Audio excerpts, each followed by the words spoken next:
What's up, guys? What's up? What's up? Um, Something special for everybody this week, man. We have some special faces. One here and a couple more will be joining us along the way. That's the name of the game with this show. You know, having a rotating door cast of characters. So, Andrew, go ahead and take a minute to tell the people all about yourself. Yeah, so I'm Andrew Fouts, aka Ministry Misfit. So I am the director of digital resources for CSRM. I'm also now the associate director of church relations for them. We're an international sports ministry agency, paraministry, not agency. Sorry, I don't know why I keep saying agency. Paraministry that we go around. We our goal is to equip the local church to reach their communities through sports rec and fitness.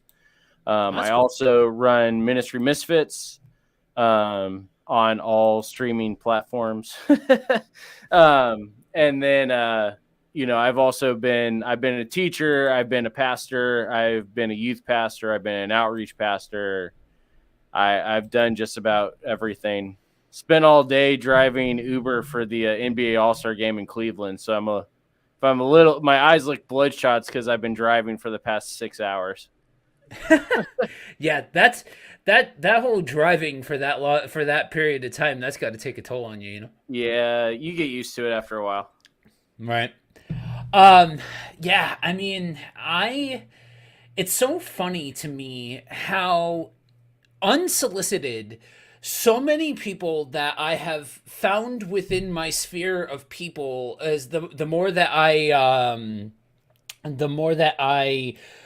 go along in this whole ministry thing and all of that, it's a group of people that have a tendency to say, you know, I don't fit in anywhere, I'm a little bit of a misfit, I'm too much for these people, too little for these people, all of that kind of stuff. Speaking of, the man from the comment section finally joining the show.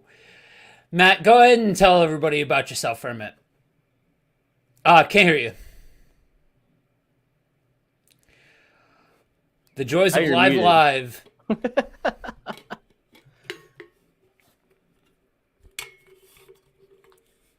Yeah, speaking of comment sections, I'll go ahead Hello, and how give about him now? a. Oh, there we go. There we go. Yeah, Phantom Power would help. Yeah. All right. What's up, Andrew? How's it going? What's up, man? Nah. So yeah, go ahead and tell the people about yourself. Me? Oh Yeah. gosh. Um, you know, um another misfit, to use Andrew's term, I'm uh, I'm too squishy for the conservatives, and I'm too hard for those that are squishy, you know? So, Yeah. yeah, I'm a big truth guy, just because that's been the piece that's missing in my context. In my neck of the woods, where I live, where I'm come from, is Yeah. very progressive, very soft, and I found myself about 5 years ago, um, when my first wife left after I had a catastrophically toxic marriage, just in a place where I didn't know who I was or what I was doing or where I was going.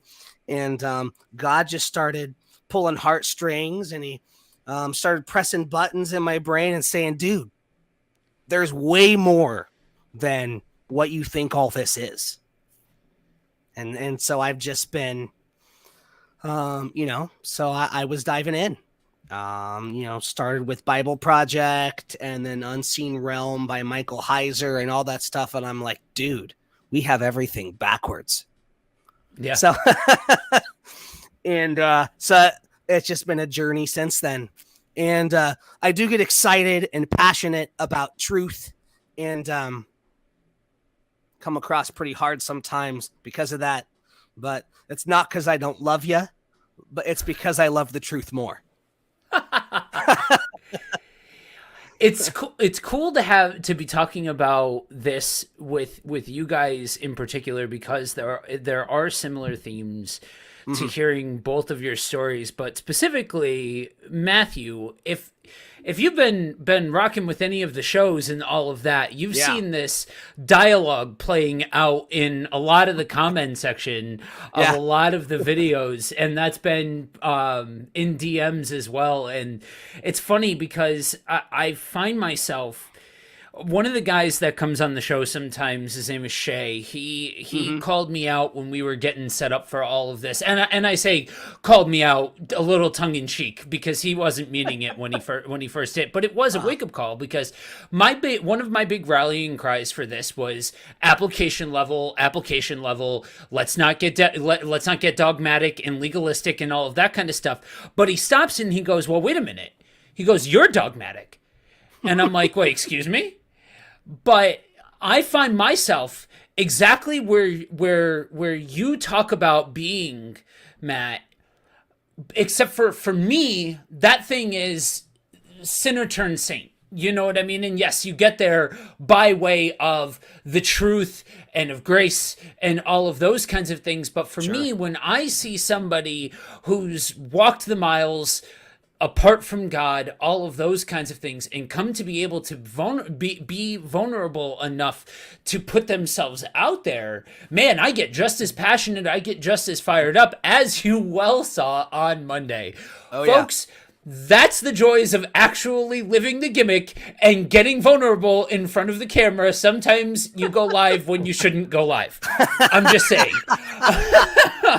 I can admit to it. There have been quite a few in the past, 2 weeks, live streams from multiple different genres and everything within the church, where a day later the tweet comes out, "We probably shouldn't have gone live, but we meant everything we said." So you're not alone here. Right. Well, I find myself in that same kind of situation. Like, there was so much that was said, just words per volume. There was so much said, but I look back on it, and it's not like I felt like stepping away from it, that I spoke lies or anything like that. It wasn't anything like that. It was just, I became the thing that I fight so hard against.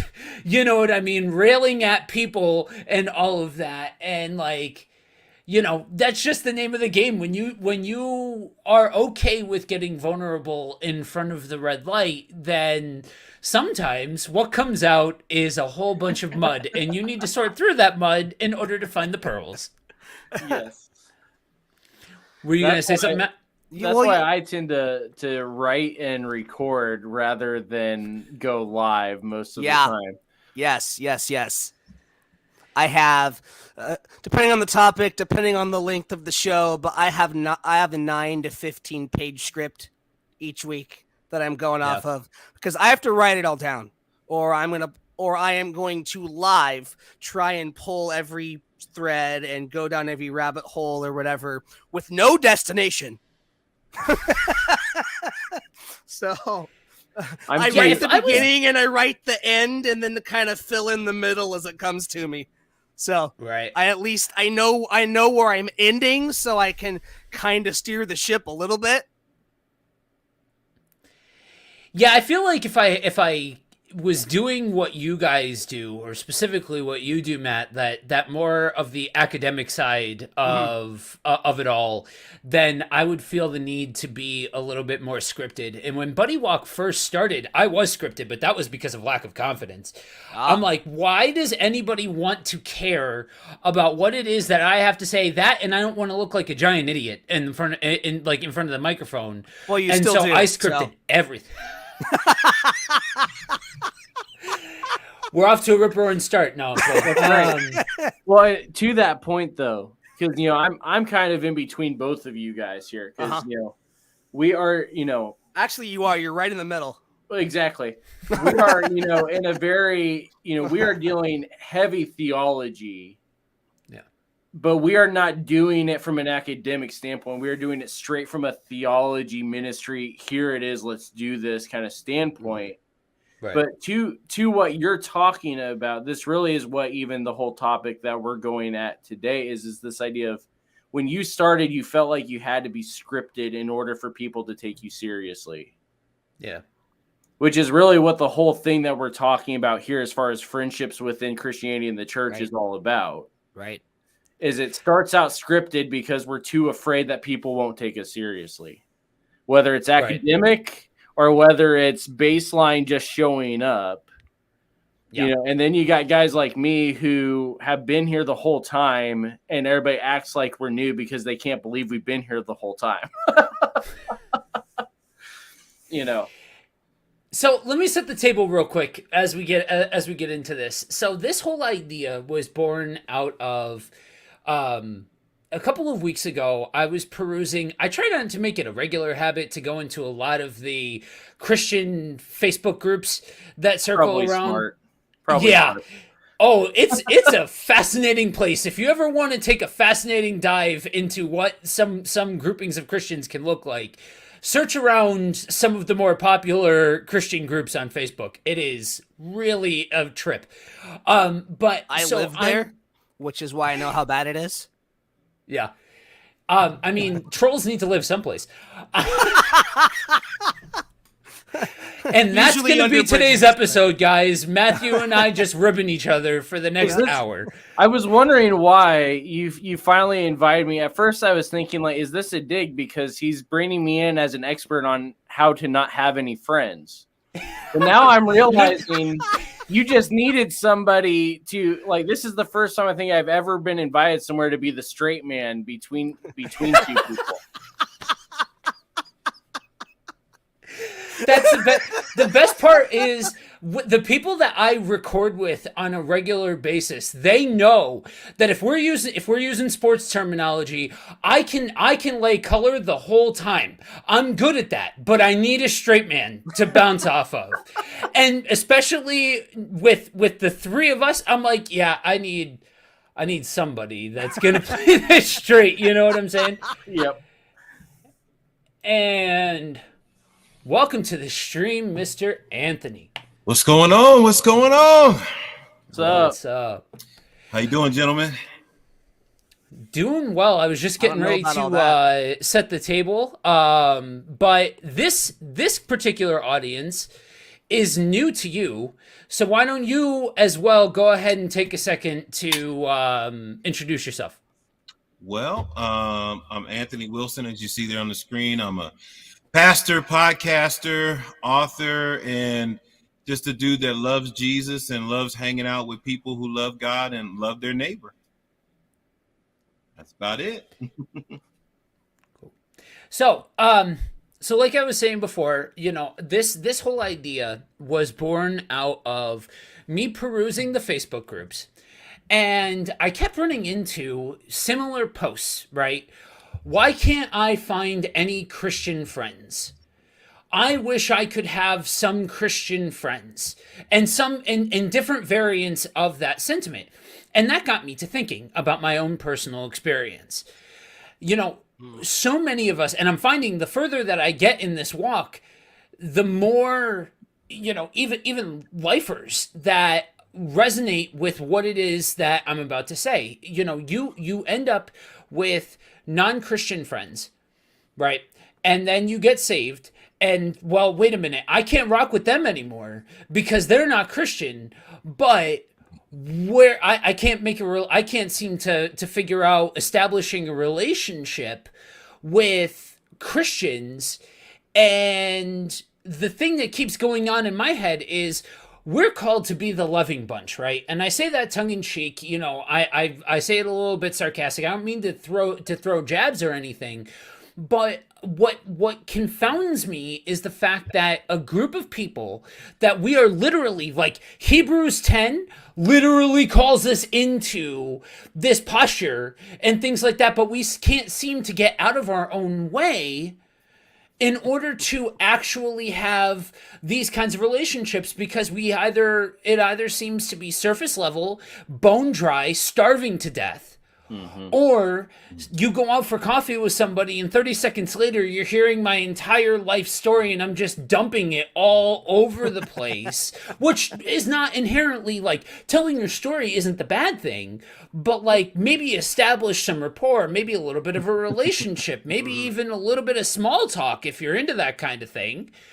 And then maybe go into your story sort of thing. So I throw all of that out there to say, setting the table, one of you guys go ahead and pick up the ball and run with it. Well, I'll start with saying that, one of the things that has always baffled me, at least from, even just the pastoral ministry side of things, is that dynamic between the non-Christian friends and the Christian friends, and how we think that we have to have this divide. Right. Especially from a pastoral standpoint, because the one part of the requirements for an elder that we see in 1 Timothy 3 has nothing to do with what Christians think of you. It has everything to do with what the non-Christians think of you. Right. But we don't talk about that part because we don't want to care if we look like the non-Christians like us, then we assume, well, then we're too worldly. And right. We don't have to get too deep into it, but this really is a divide into what we see within our evangelism practices within the church is really where we start boiling down to why we have this divide between this Celtic style evangelism, this Roman style evangelism of either we go out into the community and we become part of the community, and because we're a part of the community now has the light of Jesus in it, or we have to build up our fortress and we bring everybody in. They have to become a Christian first. And really, I think the place that we can start with, as far as even where a lot of us struggle, is the fact that we all grew up generation wise. I'm assuming we're all at least close to the same age based off of the way we're looking here. Generationally. I'm way older than you guys. Well, yeah. Okay. We'll go with that. We all grew up in a culture that said Roman style evangelism is the only way to go. Right. And we all know it's broken. And that's the big thing, is that the four of us are sitting here saying it's broken. We need to be lights in our community. Mm-hmm. And so there's a group, there are these groups on Facebook, like we talked about, that are still all fortified up in their Roman fortresses, saying people have to become like us before we can let them be a part of us. There's this entire group outside the fortress that are wanting to just have relationship with us. They don't even care if we're Christians or not. They just like the fact that we like the same music. We watch the same movies. We listen to the same podcasts, whatever it is. But because of the fact that we grew up in this fortress, the world thinks that we're unapproachable. And so there's the rest of us that are stuck in the middle outside the fortress saying, you don't have to be a part of this fortress to be a part of me. Right. And you don't have to be a part of this fortress to experience the biggest part of me, which is my relationship with Christ that I eventually want you to see and share. But that's not the reason that I'm approaching you right now. I'm approaching you because you need somebody to approach you right now.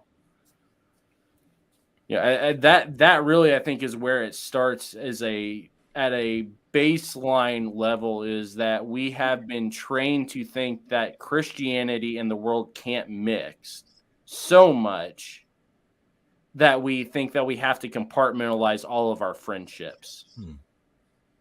Right. Rather than actually allowing us to experience a real world, what it actually means to be in the world but not of the world, to transform all of that kind of stuff. Salt and light, whatever Christian cliche verse we want to throw in there. And it's not like this is a 90s problem. It's not like this is a a bygone generation problem, because you're talking out of the four of us. I'm venturing to say that I'm the wettest behind the ears when it comes to time served as a Christian, and still, like a couple of years ago, I'm still hearing from people that, like, no, you have to be to be of the same kind of standing as all of your friends and all of that kind of stuff, which low key ends up leading to some really toxic mindsets towards people. You know what I mean? Right. Yeah, Yeah, I think Go the ahead. greatest evangelism that I've ever done was just hanging out and around people. I tell a story all the time about a young man who, attends a men's group. He doesn't even attend my church. He Mhm. just comes to men's group. That's all he comes to. But he was in high school. I was working at the high school, and it took 4 years to lead this young man to Christ. 4 years. Not 4 days, not 4 hours, not 4 weeks. 4 years of just being there, walking with him, and we'd have conversations, and then we talk about other stuff. I was a football coach, so we talk about football. We talk about girls. We talk about his home life. And then every now and then he would ask me something about God. And then we would talk about a bunch of other stuff and all this other stuff. And we would, we laugh and joke, music, whatever. And then he would ask me something about God. 4 years. And now that young man is truly walking with God. He's seeking after God, hungering and thirsting for righteousness, but it took 4 years though. Most people, they quit after 2 weeks. Like, well, I didn't close the deal. I didn't get to pray the prayer of salvation with them and close the deal. Because it's not a sales pitch. We're not used car salesmen, right? We're not trying to close deals. We're trying to walk with people, and sometimes that means walking with them for a long time. As long as they're willing to walk with you, you walk with them, and at some point they're going to encounter Christ by you actually being light and salt, and like you said, all those things that we're supposed to be. Salt, not salty. Yeah. Right. The average. So then what's your, I just got to ask, what's your excuse then, Matt? I'm really, I suck. What you're talking about there, the average that, at least within the sports ministry world, is where we talk about the most. Because this seems to be, the sports ministry world is one area where we can actually talk about these things realistically without having the awkwardness of normal church talk, it seems like. Yeah. But within the sports ministry world, we always talk with churches when we're doing this evangelistic disciple making method for them. Typically, it's a 4 to 7 year process. Okay. To go from just I'm joining this league because I want to play this sport, to now they're coming into our sanctuaries, and eventually to the point joining a Bible study, baptism, all those different things. Yeah. Sounds but good. we don't like to invest that long. And that's, I think, bottom line for a lot of this stuff, both from the non-Christian side of things, as far as can we be friends with non-Christians, and the side of it of Christians becoming friends with other Christians. Both of these, I think we've got it. It all boils down to a systemic issue within the, especially American church, maybe Western church, because Canada has the same issues. We don't like to invest. Canada's a country. We don't like to invest. We don't like to take risks, and we don't like the idea. And we're fear driven more than we are anything else. Which is what you see a lot of the time in those comment sections and in those groups, is much more of everything is fear-driven over faith-driven. Yeah. Right. Yeah. Were you going to say something, Matthew? I'm just figuring out where to start. Okay.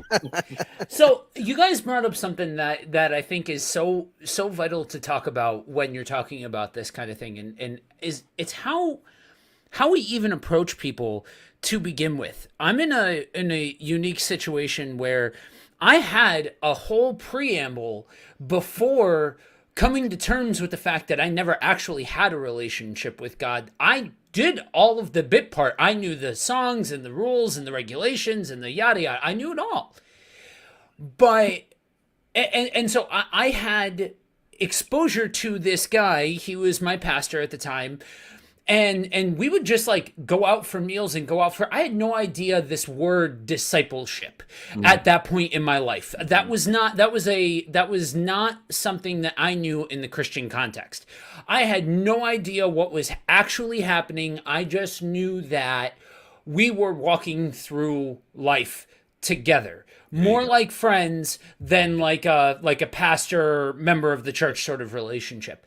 And so we're going through this and we're talking about like we can start to discuss our relationship in terms of decades rather than this is a couple of months here or a couple of weeks here.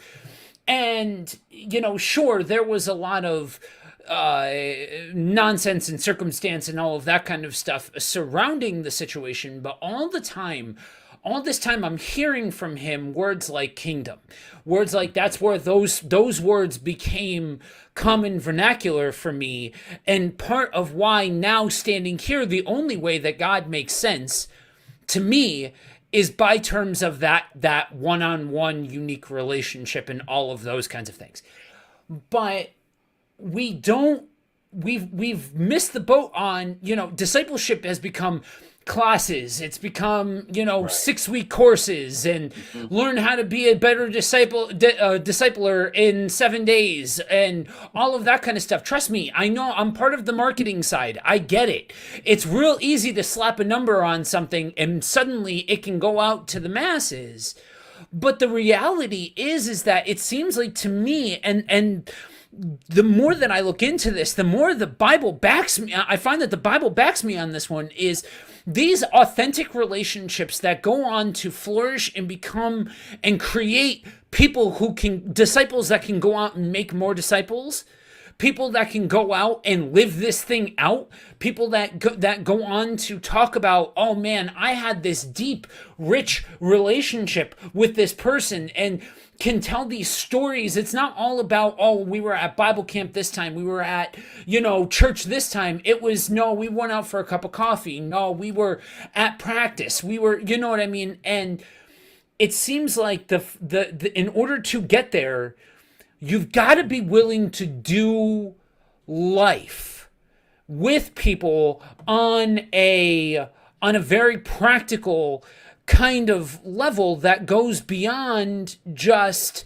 Sunday morning or those kinds of things, like 15 minutes before service, that kind of thing. Right. Take a quick second to shout out Brandon. He's another one of the hosts here. Discipleship has been reduced to an optional program, not part of the core identity of Christianity. Absolutely. That's big. Oh Yeah. boy. Well, and that even going back to what you were just saying there, though, it's, we feel like we have to separate out the dogmas, the doctrines, the theology from the relationships, everything else. If the theology is not already part of the system, the discipleship system, it doesn't matter how much dogma, doctrine you throw in. And that relationship, as far as the spiritual side of that relationship, isn't going to last anyway.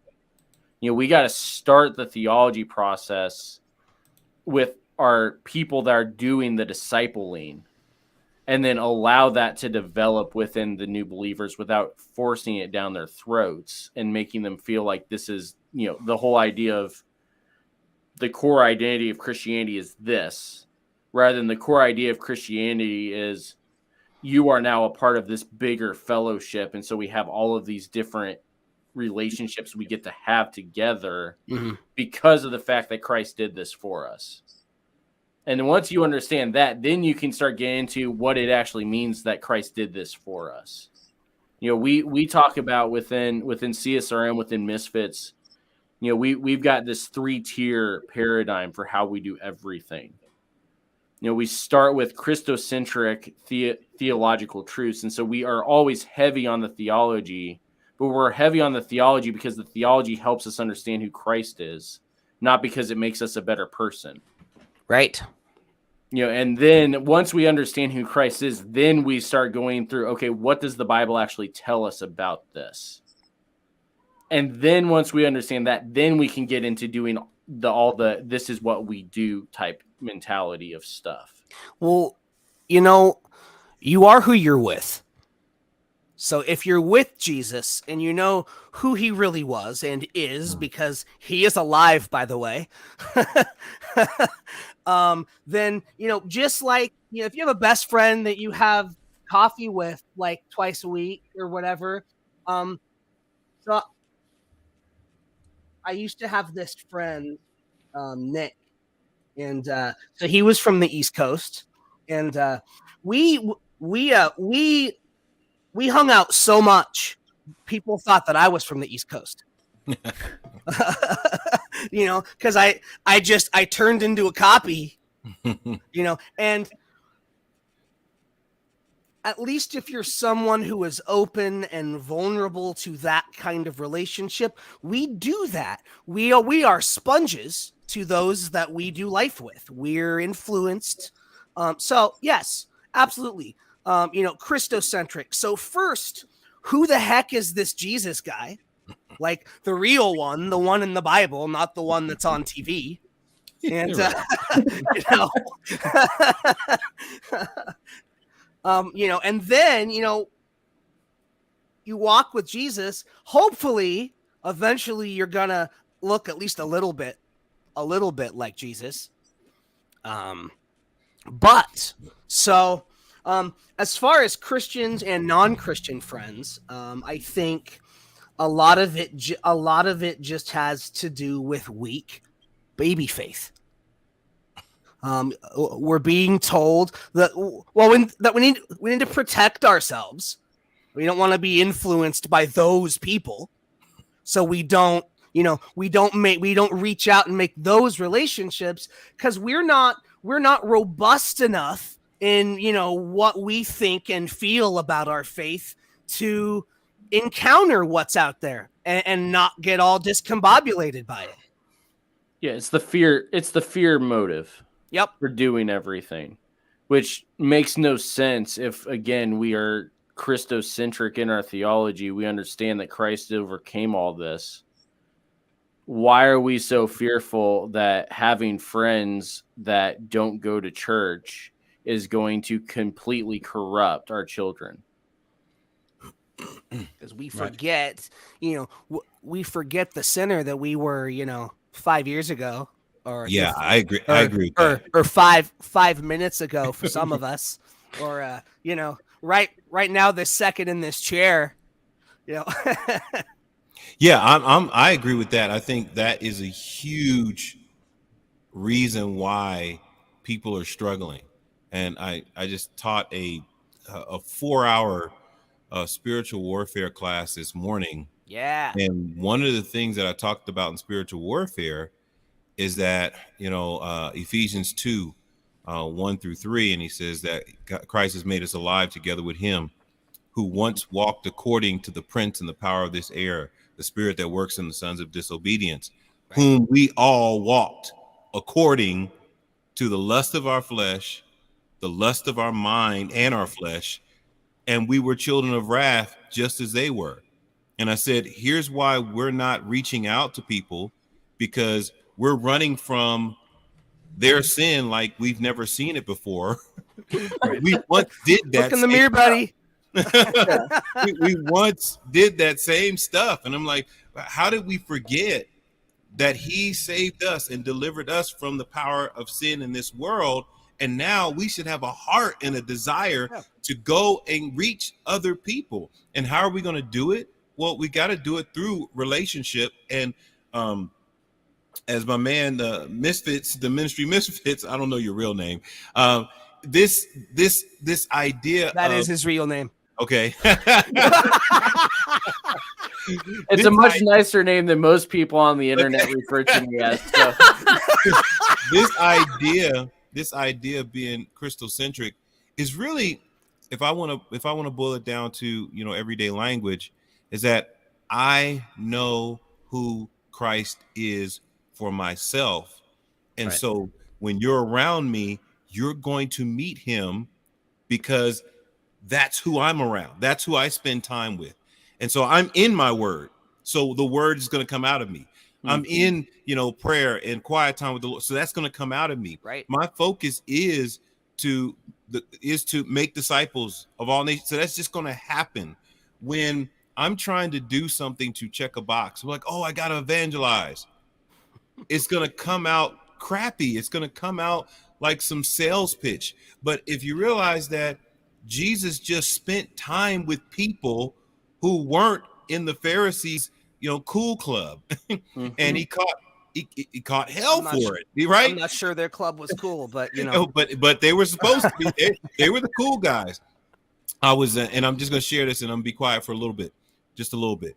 I did this study on the keys to the kingdom, and I'm gonna give y'all the cliff notes. I'm not gonna give you the full thing, but the conclusion I came to is that when I studied and figured out what the word keys actually meant, the word keys, when Jesus says, "And I will give you the keys to the kingdom," and whatever you bind on earth, you'll be bound in heaven. Whatever you loose on earth, be loosed in heaven.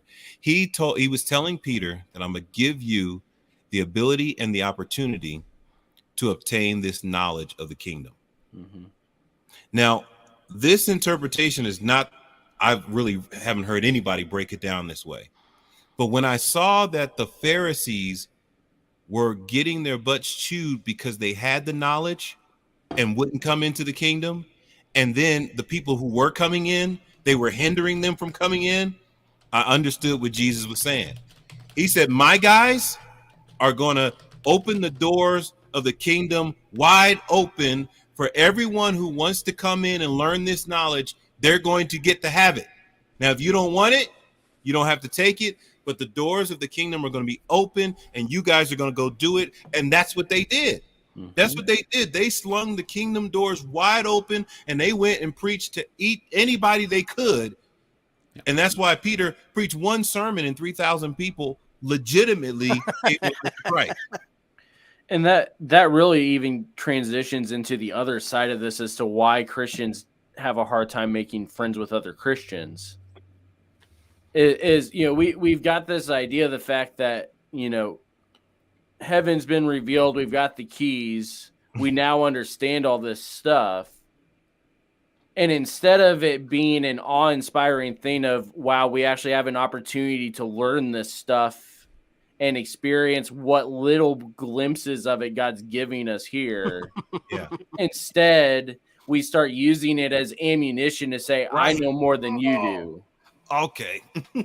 And because I know more than you do, you need to drop down and learn from me instead of just, hey, let's go shoot hoops. Let's go do this. Let's jump on COD, whatever. And if we talk theology, we talk theology. But ultimately, we know that both of us were at one point here, and now both of us are here because of Christ and not because of ourselves. Right. Why you got to attack me like that, man? Well, hey, I do what I can. Some days, and it's even beyond just getting to the point of, well, I know more than you. Well, I've got it right. Right. You've got it wrong. If I'm right, that means that you've got to be wrong, and that means that if I listen to have it right, and the people that you listen to don't have it right. Don't have it right. Right. Exactly. And then we get into tribes, we get into sectarianism, and then we're not any different than what's going on out there. Right. And then we weaponize the Bible, we weaponize theology, and we turn it into bombs that we can drop on people to attack other people instead of doing what Jesus said. I want you to swing the doors of the kingdom wide open and start inviting people in. I like the parable that he taught, about the folks that rejected him. Like, hey, I just got a new camel I got to clean up, and I just got married and all this kind of stuff. And he said, you know what? Just go to the highways and the byways and grab anybody who wants to come. Because these people think that they are entitled to the kingdom, but they don't understand. The kingdom is suffering violence, and the violent are taking it by force. There's death being had because of the way people are trying to get into the kingdom through their self-righteousness. Well, I'm going to let people in that you think don't belong, and I'm going to move them to the head of the table while you watch me do it. I'm going to blow your mind. You ready for this? It's almost like if you want God, you can have him. Right. Right. Yeah. Yeah. Right. And it's so fascinating that when you allow that to be the thing that's first, like we talked about, that Christocentric approach, that understanding, having that, as the Bible calls it, firm foundation, the fascinating relationships and situations and circumstances that pop up. I look at just this grouping alone and how these connections popped up out of situations that they weren't of people trying to make connections with other people. They weren't born out of something that we created. Right. We were brought together by this same common bond that humans can't manufacture. Mm-hmm. They can't replicate. And when we try, we end up with nothing more than these self-help, how to fix the problem inside of 2 weeks sort of courses. That cost $29.99. Yeah. Right. Exactly. So over this past summer, therapeutic moralistic theism. Say again? Therapeutic moralistic theism. Wow. Exactly. I went through this deep dive and I wanted to know. Deism even. There's no personal anything. He's just out there somewhere. Yeah, exactly. Exactly. So I wanted to know. Okay, so this word, and you'll appreciate this, Matthew. This word started going around the circles, right? Deconstruction, the boogeyman, started making the rounds, and I want to know, what is the boogeyman? Why are people freaking out about this?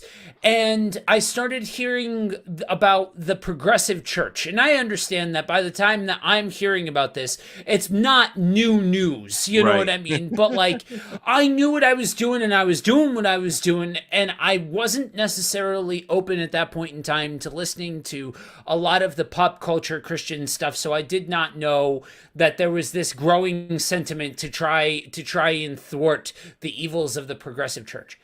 And I wanted to know what is this whole thing about? And I'm listening to people on both sides, progressives and as they've been come to know historical Christians. What are their thoughts on this whole thing? And I'm finding that the major backlash that I'm hearing from the Christian community, the authentic Christian community, is this is what happens when you open yourself up to other people, to other ideals, to other things like that. And I'm like, wait a minute, hold the phone. Before I became a Christian, I was into this whole, I was a transhumanist. I was into the spiritual stuff. Like I was into some things. And so I'm already well aware of these different practices, and I'm seeing these different practices adopted by Christianity and kind of taken into this amorphous blob of, we don't want to turn anybody away, so we just adopt everybody's practices and all of that kind of stuff. This one side of the pendulum swing. On the other side of the pendulum swing, you have people that are just so cut off and cold to anything, to any new experience, any new person, Christian or non-Christian. And so I'm watching as people around me are like cannibalizing themselves over this whole thing and shutting down borders and this and that, and between that and COVID and all these reasons of I found myself because of the whole COVID thing, because I got sick and tired of other people's nonsense when it was all about political this and mass that and all this kind of stuff. How do you live? I completely shut down borders. Like I didn't want to hear nothing from nobody. And so I realized, wait a minute, this is really, really easy to justify creating your echo chamber and saying that if you think differently than me, then you're wrong. But why go? Oh, we lost him, I think.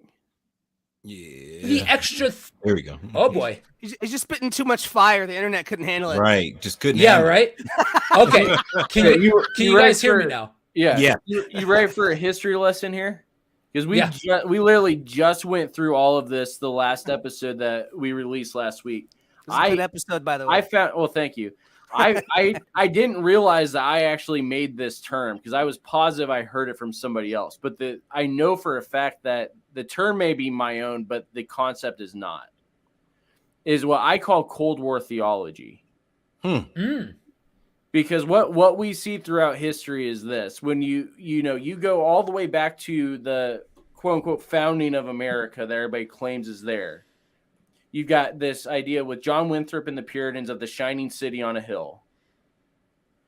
And then out of them, you've got these other things that break off. You've got the Baptist church that breaks off, which is all about separation of church and state. You have the Methodist movement that rises up. That's all about great awakening, personal enlightenment. Fast forward into, post World War I. And now all of a sudden, America has this newfound opportunity and everything else. But in that newfound opportunity, it's right at the end of the muscular Christianity movement. It's right at the beginning of, the roaring 20s. And now all of a sudden you have the rise of fundamentalism that comes up because we can't let this new shining city on a hill be corrupted by alcohol and the dancing and the smoking. Right. And then Darwinism starts entering the idea. And so now we have the Scopes monkey trial. And then you have the Great Depression hit. And when the Great Depression hits, everybody now is like, you either have the people saying, oh no, this is God's judgment on us for going this route. Or it's okay, God is testing us route. Mm-hmm.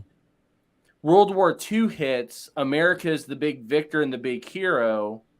And as we go into the Cold War, now all of a sudden, in order for the America to stay relevant within world power, we have this the dynamics between communism and democracy and capitalism and socialism. And bigger than all of it is atheism versus Christianity. Cultural Christianity. Right. And so now, in order for our churches to keep our relevance that we had during the war, we have to become political. And so in order for us to beat back the godless communists, capitalism is now a part of our doctrine. Democracy is now part of our doctrine. Sexual revolution comes out, and now we have another enemy that we can attack. Right. The civil rights movement comes out, and unfortunately we see the church attack, not embrace. We have all of these different things come out, and then even post-Cold War, with the rise of Islam, we see the exact same thing. It's no longer communism that's the enemy. Now we have to beat back the godless Muslims the same way that we did during the Crusades. And then come 2008 with Obama, now all of a sudden, now we can attack communism again is the idea. And so that's why now anybody that disagrees with mainline conservative Christianity is now not labeled a heretic, they're labeled a Marxist. Wow. Because we are literally in the same cycle that we were with McCarthy in the 50s and 60s and 70s. It has nothing to do with actual theology. It has everything to do with the political ideology that the church found necessary to maintain power.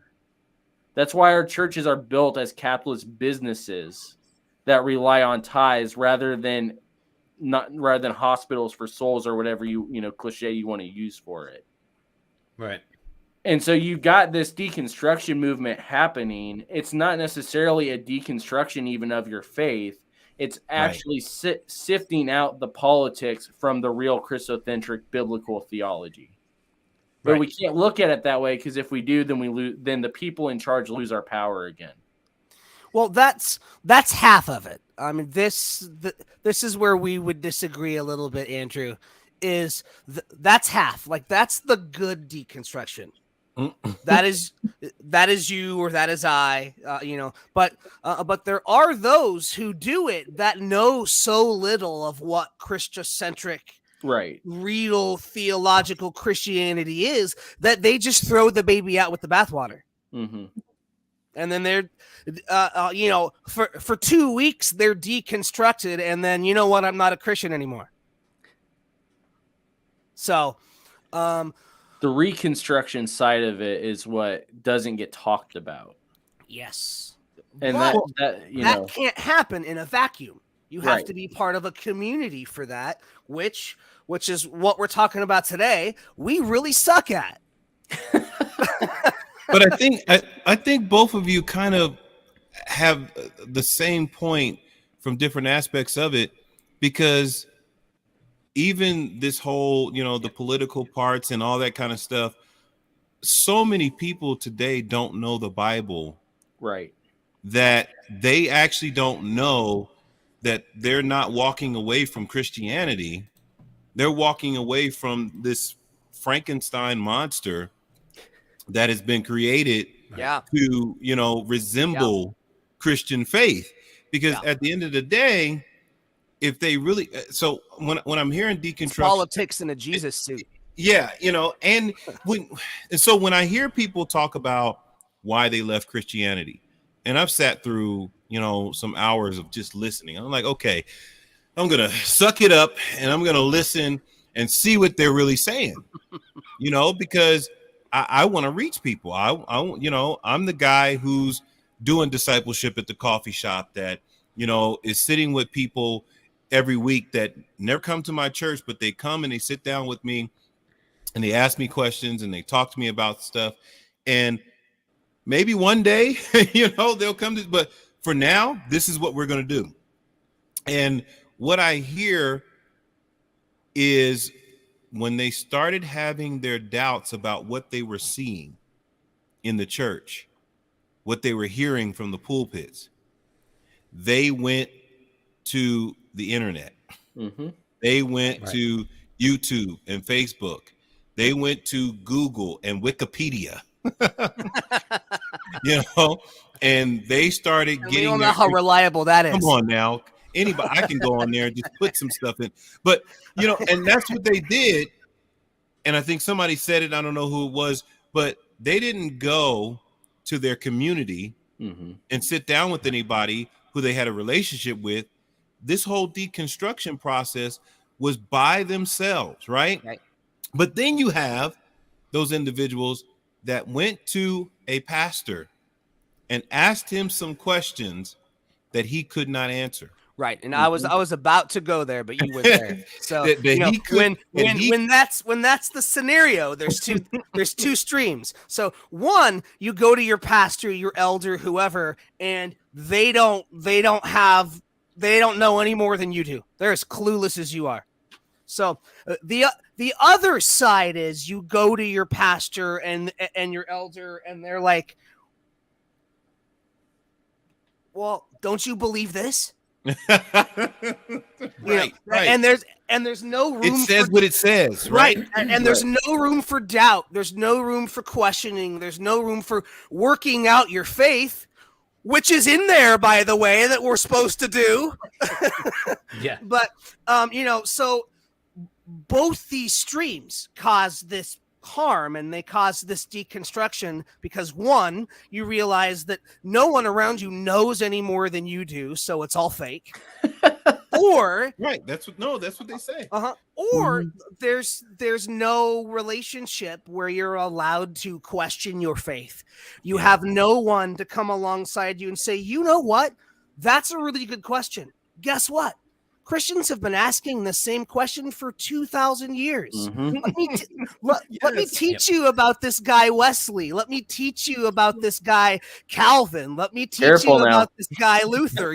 Whatever. And suddenly you realize you're not the first person to ask these questions. Right. And this is where the misfit title is one that God gave me, unfortunately for me. Because, this is one of the things when we talk deconstruction, reconstruction, the need for community. all of that is 99.99999% 100, accurate.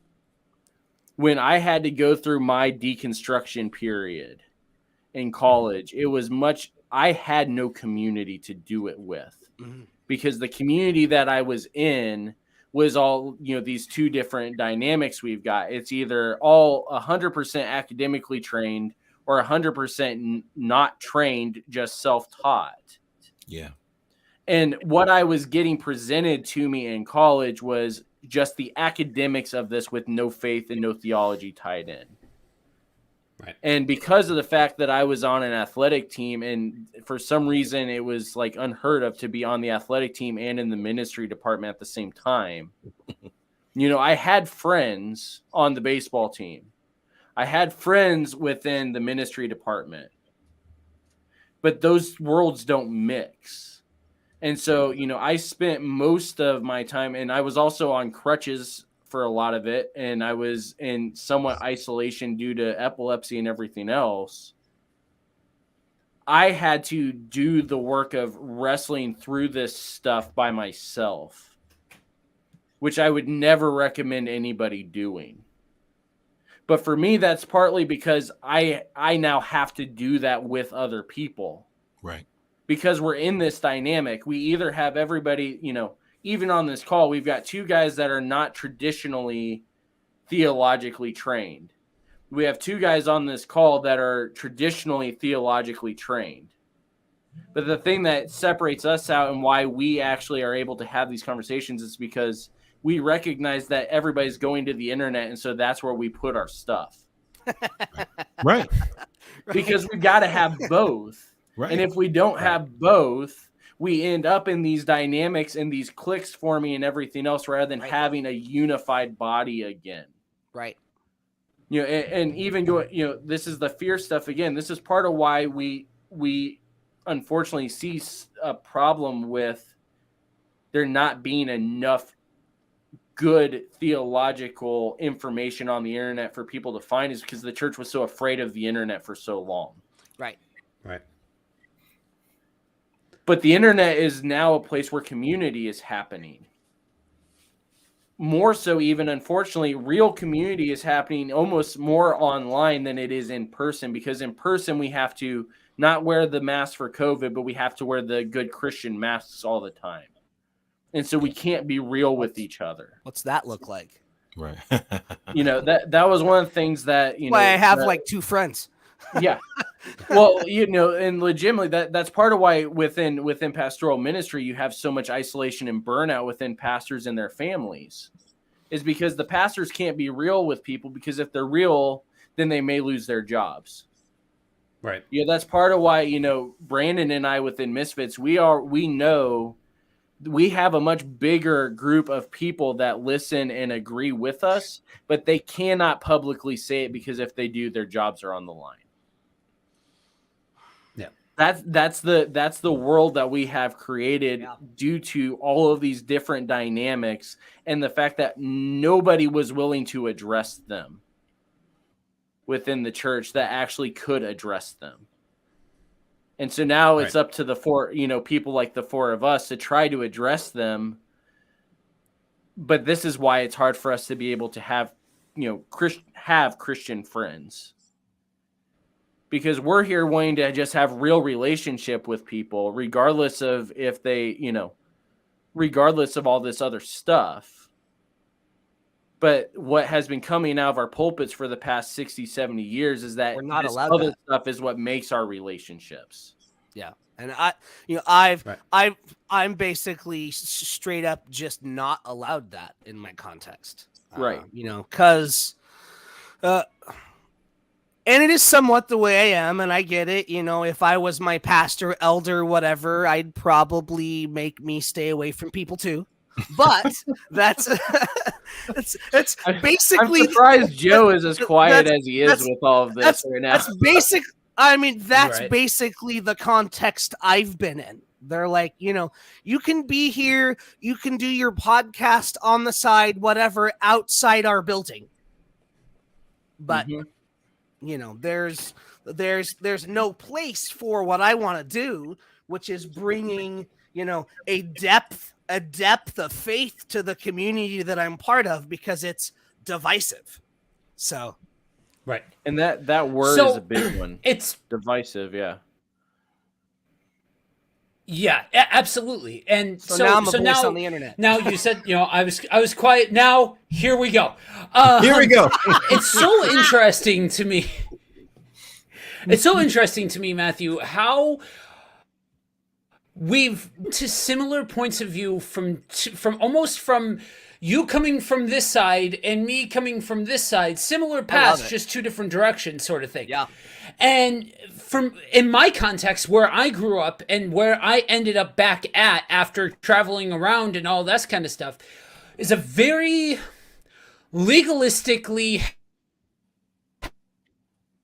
heavy area. Like Catholic, old school Baptist, those kinds of things. And I grew up in the churches where it was very much fire insurance. It was very much the whole concept was that this is your get out of jail free card.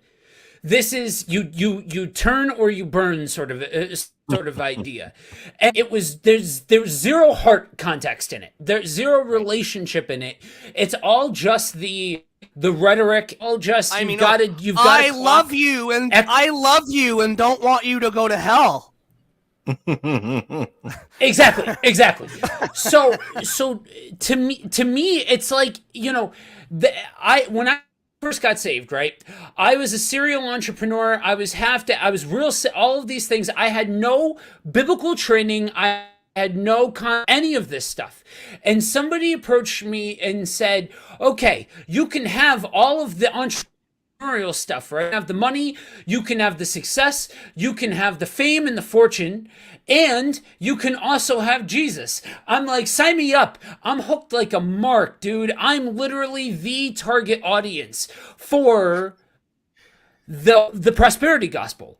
And I fell for it just like a mark. And so the thing that got me out of it was one of my friends. I mentioned him before, the dude who discipled me before I even knew what discipleship was. Yeah.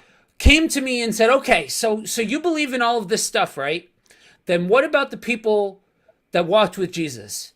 Why did so many of them die alone, broke, all of those kinds of things? And it was that one single question that destroyed the entire paradigm of the prosperity gospel for me, and then left me at this point of, okay, then what now? Right? I survived. This illness. Now I've got this relationship, and it's not this. So what is it? I can't be slogging through this life to get to the good stuff afterwards. Then that's just a sick joke. You know what I mean? Right. So what next?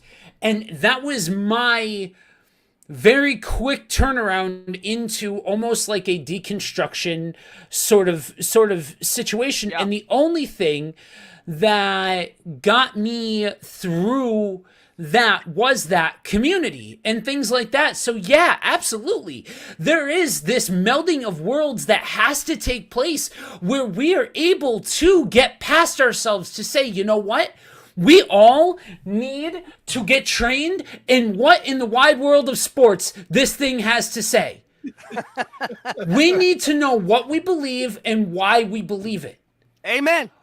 But because out of a posture of this is how we can then come alongside people and really understand how to love them and really understand how to open up and have community, because like we talked about at the start of this thing, there's so many examples of different people who were discipled, life on life stuff. Life gets dirty, life gets complicated, humans are dirty, humans are complicated. That it's out of those moments, that time, where you hear the stories of these rich relationships, these miraculous encounters, all of those kinds of things. And I feel like, at least in the Western church, we can't get that far along the road, because that requires something of us. That requires us to drop the ego, for us to drop the Sunday best, all of that kind of stuff, and to be able to just meet people at a heart level. But that requires sacrifice, not just money. We think about sacrifices in terms of money, or in terms of material goods or things like that. No, I'm talking about sacrifice of the heart to invest in a person, because that requires something of you to invest in another person authentically, not as a project, but as a relationship. And this goes back to what we started with. Of it all really boils down to the evangelism model that we've been taught as the only way to do it. Right. Because this idea that it's all about get out of hell or get to heaven, Right. as the two options. One of the questions that I ask people, just because you guys at least know how much I love to mess with people's heads, is to ask a Christian, especially if you ask a pastor, because then it gets really fun. If we were wrong, if what actually happens is that accepting Christ as Lord means that you go to hell, or it just means that you do not go to heaven, would you still have made the same decision to follow after Christ? Because what that ends up showing is what our motive actually is. Right. Is our motive just we're here for the reward at the end, or is it we want to have this investment relationship with the creator of the universe, Right? Because he's the creator of the universe, not because he's going to save me from my sins, but just because he's the God that created everything and walked in the garden and made us hide immediately after hearing his footsteps. Right. Once we start, and this is the Christocentric theology stuff of, if Christ is really at the center of all of this, it doesn't matter where we end up at the end, because the whole point of this is that we are here to glorify and worship Christ, and we want others to experience relationship with their creator again.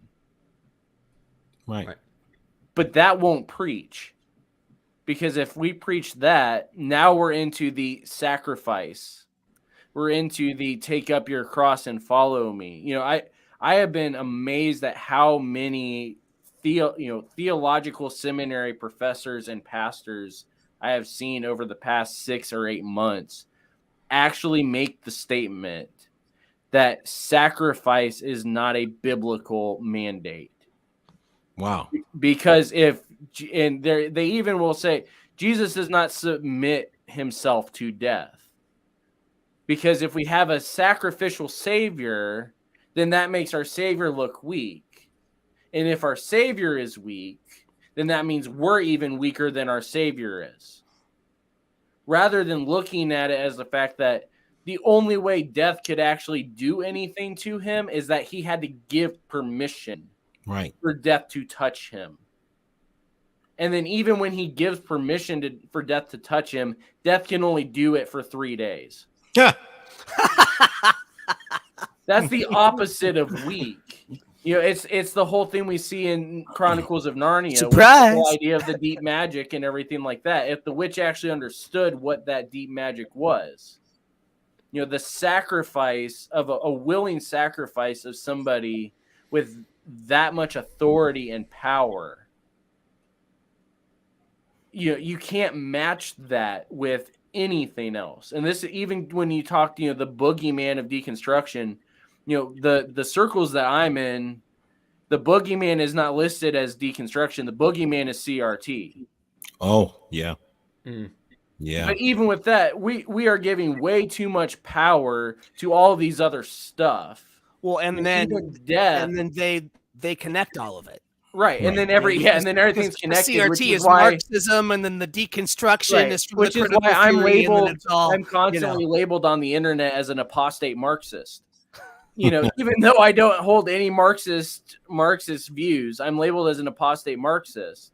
But part of it is because of the fact that nothing wrong with my preaching and prostate. You talking ain't my about doctor. sacrifice, and a sacrifice that goes beyond just physical wealth and physical this and physical that, but a sacrifice of the fact that the relationship with the Creator is so much greater than anything else on this planet.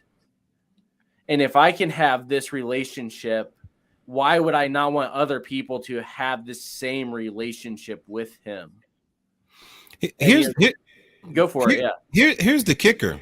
You know, I've been a pastor going on 14 years, and I feel like for me, and this is going to sound really crazy, I'm always deconstructing. Right.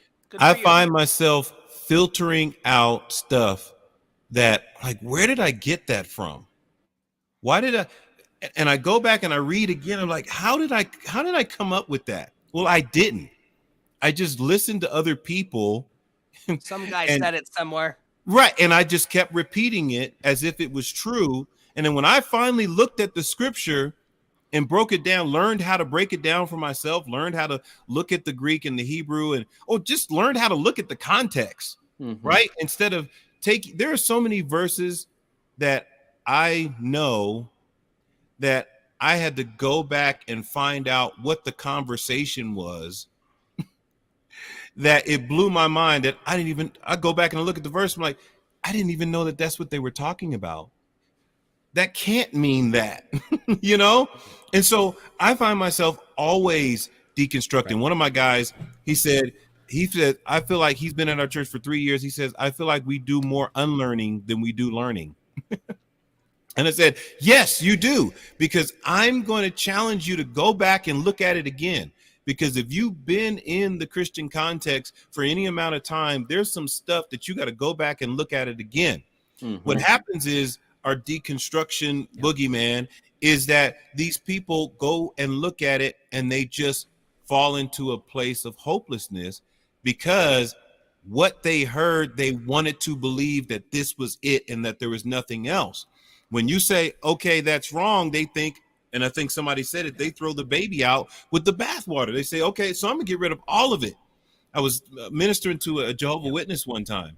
And when I actually, you know, and I hate to say it this way, demolished his argument, he didn't know what to do. He said, well, if Jehovah's Witness is not true, then I don't believe in anything. And I said, well, why not believe? Why not go back to the Bible that you've been studying and meet the real God of the Bible? Why not meet the real Jesus? Because he wants to know you. He wants you to know him. He wants to have a relationship with you.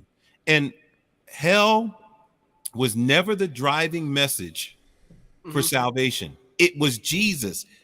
I remember the man in Acts chapter 16, the jailer. He's getting ready to take his life. Paul didn't say, don't do that because you'll go to hell. He didn't. That's not what he said. He said, what do I do?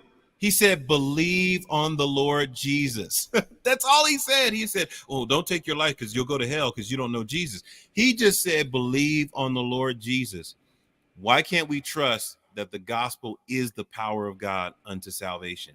Why can't we trust that in putting our faith in Jesus, that he will take us to where we need to go? We don't have to enhance it with these other things. And what you just identified there is really, I think, what at the heart of it is what scares most of the pastors that are calling deconstruction out, and even the ones that are calling CRT out and calling multi-ethnic ministry out and all these other things. Hey, I've come around on that just in the last year, so I get it, man. That's because you started listening to my show. You know, when we start talking about all these things and start breaking it down, what really is at the heart of this is much more people are starting to recognize that their identity is in the theology, not in the God that the theology is showing us. Because if our identity is built into the idea of our identity is what Christ has made me, then when some of these different things start coming out and people start trying to have these conversations, whether or not you change your view or not, it's not going to change your faith at all, because your faith isn't in that stuff. It's in the Christ that stuff shows you. Right. Yeah. You know, and that really is at the heart of a lot of these issues, is where our identity is at. I got to jump off, but enjoyed it. Let me know when you want me back. if you want me back. We'll see. Sounds good, man. You said. Can you guys hear me? I go. Yeah. And I'm trying to think. Before Andrew jumped in, I had a thought or five, and what?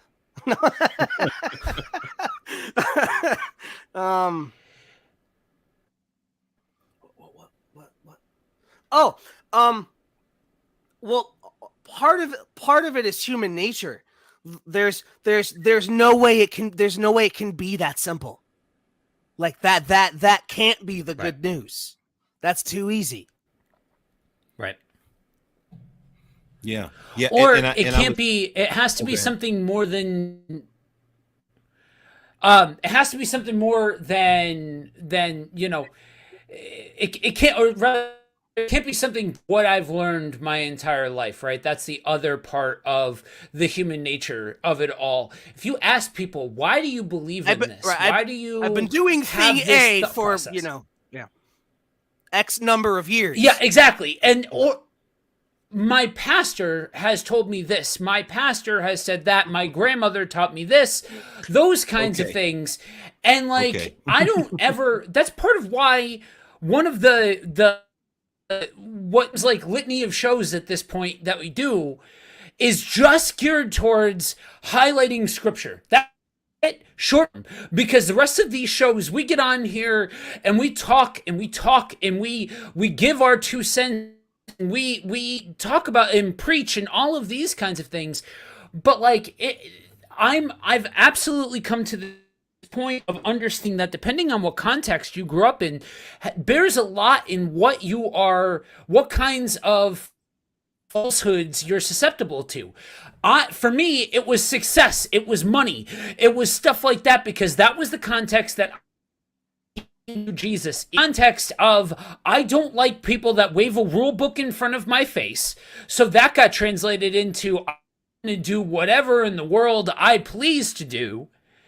And then on top of that, the idol of success and the idol of money and all of these kinds of things that was the area for me that was the Achilles heel. Now I find myself at this stage of, to keep it within the context of, like I said, the 2 major groups that dominate the area in which I live is Baptist and Catholic. Well, I'm too Baptist. I'm too Baptist for the Catholics. You know what I mean? I can't tell you how many times I have been called Catholic before because of the way that I approach this whole thing and the way that this makes sense to me. But like you said, Ant, we got to be okay with the idea that we are filtering nonsense and garbage on the regular, because you take 2 of the 3 of us, right? We have our forms. We're not in front of a pulpit. Yeah, I preach, and I've been asked to preach at different places and things like that. Sure. But public speaking and being the shepherd of a church are 2 entirely different things. Right. Absolutely. And you see the way that we have our platforms and the influences that are shown through the way that we do these things. That is, we are still stepping forward, and you hope that the people that are stepping forward, now we've got these digital street corners and all of these kinds of things, that you hope that the people that step forward and do that have sound doctrine, sound theology, sound all of those kinds of things. But dude, my guys, the gloves are off. All bets are off, because everybody that wants a voice gets a voice. Everybody that has a microphone gets to have a show. And so now we live in a time where there's nothing but questions, and you still have this pocket of Christians that are like, no. If you ask Christians, or if you ask questions, then that means you have doubt. And if you have doubt, then that means you don't have a firm salvation and all of those kinds of things. But we should always be asking questions. If we aren't asking questions, then that means we're stagnating. That means that there's no how do you learn more behind it.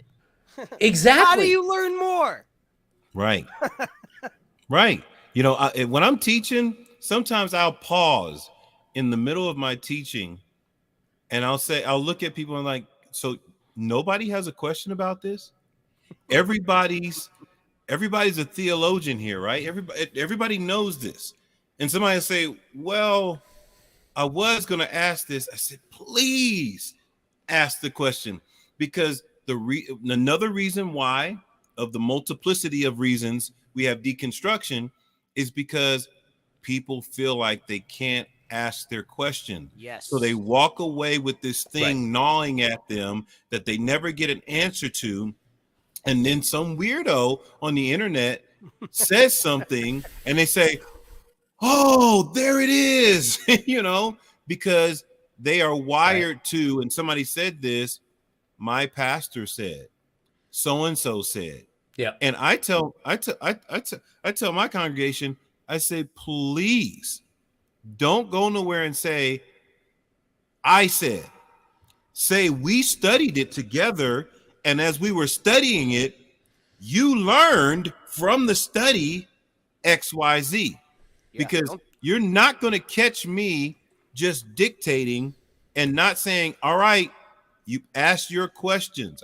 Like I said, I had a 4-hour class today. And I stopped in the middle of this elaborate teaching because I'm like, why aren't there people asking questions? And I stopped and I said, let me pause for a minute. I said, who has a question? And there was about a, minute pause. And I said, I know somebody's got a question. And somebody asked the question. Look, I barely get this. Someone's right. got a question. That's what I said. I said, it took me an entire year of studying just to be able to present this to you. There's no way that you guys know this. And I'm not saying that I'm smarter than you or anything like that. I'm just saying I've been working on this for a long time. And as I was going through it, I was rocked with what I was finding in the scriptures and unpacking and uncovering. And it was a wonderful journey, but it was a whole bunch of stuff that I didn't know all these things until I dove into it. So if you guys know it and I only explained it for 10 minutes, I must be the greatest speaker of all time. Or nobody's asking any questions. And I know I'm not the greatest speaker of all time. So you got to have questions. And so once one person asked a question, the floodgates open, and we spent time asking questions, asking and answering questions. I said, this is the way it's supposed to be. And a lot of times I say that, especially when I'm in a small group environment. If I walk in because I'm a pastor, people think I'm supposed to preach in a small group situation. I tell them, I am not here to preach. I'm here to have a conversation with the group. As a matter of fact, you might not hear me talk a whole lot because I already have a platform where nobody's going to stop me when I talk. And part of that's just. But to speak. Good. A part of that's just our model, and because synagogue, like how the Jews would do it, it would be in the middle. Answer, yes, yeah.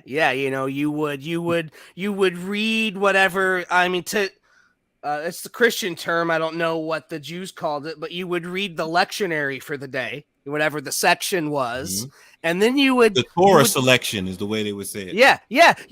You would talk about it. You would literally open the floor, and there would just be dialogue. Yeah, it's called a havarim.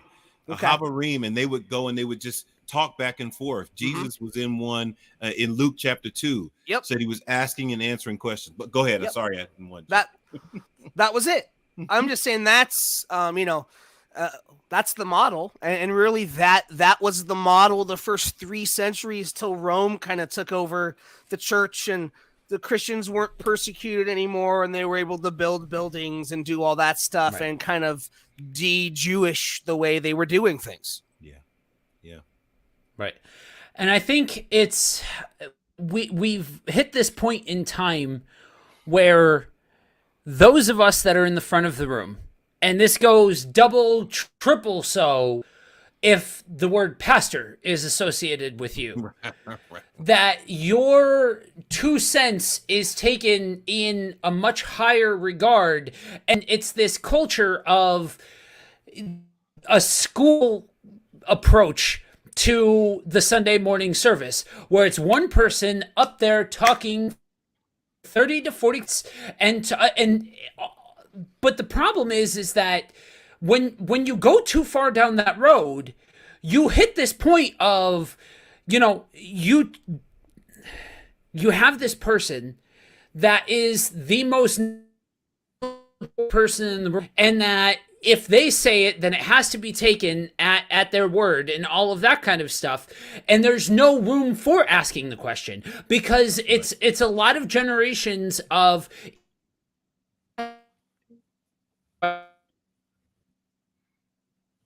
question. Then that was on. Am I back? Yes, you're back. Yeah, you'll probably want to repeat most of that. Yeah. Okay, there we go. Okay. Not for me, I don't care, We have but this approach. the audience might. Remind me why I even invited you on here in the first place. I basically told you not to. Yeah, right. I'm like, you know what? I want to live life dangerously tonight. Let me put a live mic in Matthew's hand for a minute and see what happens. So, we have this approach where it's academic to learning the scriptures and things like that. But the reality is that with humans, I know for me, one of the many, many litany of reasons why, with Edgar stepping away from Buddy Walk, why I've been focused so much on having guest hosts and continuing to have people around me and all of those kinds of things, there's a litany of reasons. You hear all of these horror stories of people that get, destroy lives, destroy themselves, go, completely, totally out of it.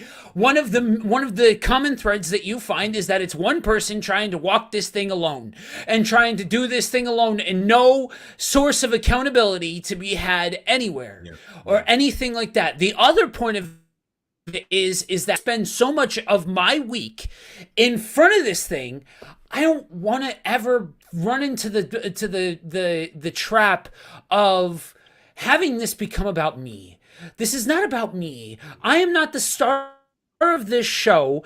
Jesus is the star of this show. And if you have a room full of people that are all looking at you like you're the rock star in the room, I would wager to bet that it is hard to keep yourself honest and say, I'm not the rock star of the room. And it becomes very easy to not be vulnerable. Like Andrew was saying before he jumped, that you have all of these ministry professionals that can't admit to having these certain types of questions, asking these certain types of things, having these certain types of opinions and all of that kind of stuff. Otherwise, the job is on the line, their position is on the line. Right. And it's bred to not to be in this position of not being able to be vulnerable and say, hey, guess what? Maybe I don't know every single thing that there is to know. Maybe it's that I struggle with doubt too, or something along those lines. And then next thing you know, there's no vulnerability there, but it's that same thing, that's that same rallying cry that sometimes I express in the wrong way, like everybody on this call knows I'm capable of doing. After this week, that we are called to a position of vulnerability, and that vulnerability comes from the same kind of posture. To circle it back, we've been talking about all of this stuff of theology and our positions within the church and our posture and all of this kind of stuff, but all of these things that we're talking about really play a major role in dictating our posture towards other people too. And if we never have seen vulnerability on display, then how is it that we can expect people to be vulnerable with one another? You know what I mean? Like, we have situations that pop up influence different people in different ways. And you have people that cling to, I can't be vulnerable because of this reason, or people that have gone through the paces and it brings them to the place of understanding how to be vulnerable, but all of a sudden they're called all outside their name because the thing that they're displaying is like a foreign language to a lot of people because it's not commonly displayed. Right. Yeah. Yeah, I would agree. And as a pastor, I think it's more difficult. I'll tell my congregation, in a heartbeat, I'm like, you know what? The angels didn't drop me off here on Sunday morning. I put my pants on one leg at a time. I've got to go through the same things that everybody else goes through. And so when you're vulnerable as a pastor, people will say, yes, I want that. But at the same time, it's difficult for them because they really want you to be a hero. They want you to be Superman. And you're trying to tell them that you're Clark Kent, but they want you to be Superman. You're like, but I'm Clark Kent. Yeah, I understand that. And that's great. And I love that you're Clark Kent, but please be Superman. Right. and you want to be vulnerable, but it's like, for me, I have to give people doses of vulnerability. Let me put a little sample out there and see how bad, how much this rocks them. If they can take that, then I can be a little bit more vulnerable. I can say, you know what? I had a lustful thought. Let's see who leaves the church. Right. Are you all still here? Right. I heard some cuss words in my mind. Did anybody leave? It's like, but people say they want authenticity, they want vulnerability, but at the same time, they don't know how to handle it from people in positions, quote unquote positions. Because I view pastors and leaders as servants. You are servants. I am not to be served. I'm here to serve. And so you're making me out to be this big shot deal. And I'm trying to clean toilets. I'm scrubbing floors. I'm trying to stay in that place of humility because I don't know which one of you guys said it earlier, but there is that temptation to be the guy, right? To fall into what they're asking you to be. And that could be your downfall. Paul said, I discipline myself so that I don't preach to others and myself be disqualified. Yeah. Yeah. And it's so interesting because for me, I got saved in the nosebleeds of a mega church, and I had heard a million times before in so many different contexts, in so many different situations, at Sunday school, at church, at this church, at non-denominational, at Baptist, at so on and so forth. I had heard the gospel words. Right. I had heard it displayed and all of those kinds of things. And man, I really thought, because I really wanted it all to be true. It's that part of that death phobia thing in the back of my mind, because if this is true, then that means there's something outside of on the other side of the coffin.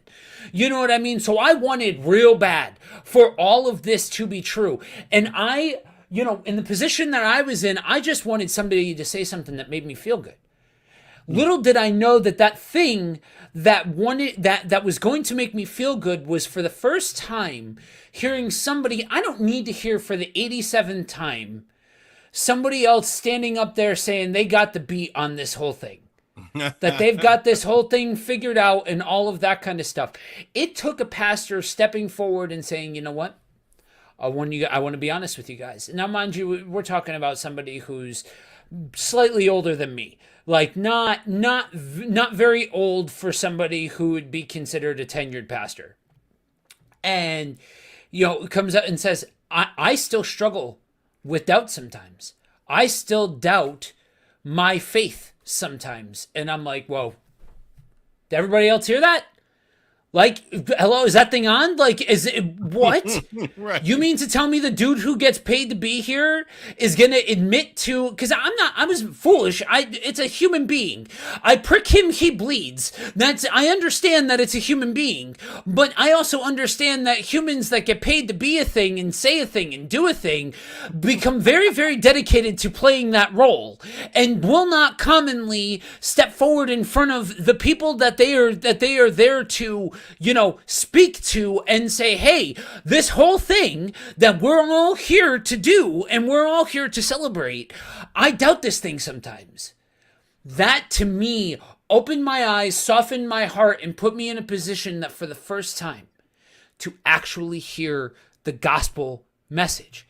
It's that vulnerability, and I fundamentally believe that had a major impact on me, and why I take the position that I do so much in the ministry that I do, of this need for raw and authentic and dirty and just being a human being. That just because we're Christians doesn't mean that we have this all figured out. And I think if we can do that and display that to one another too, that says, hey, look, I'm still a person that has a whole lot of, thoughts, fears, desires, things that I enjoy to do, stuff like that, that we can be Christians, or I can be a Christian and talk to a non-Christian and talk about something other than God.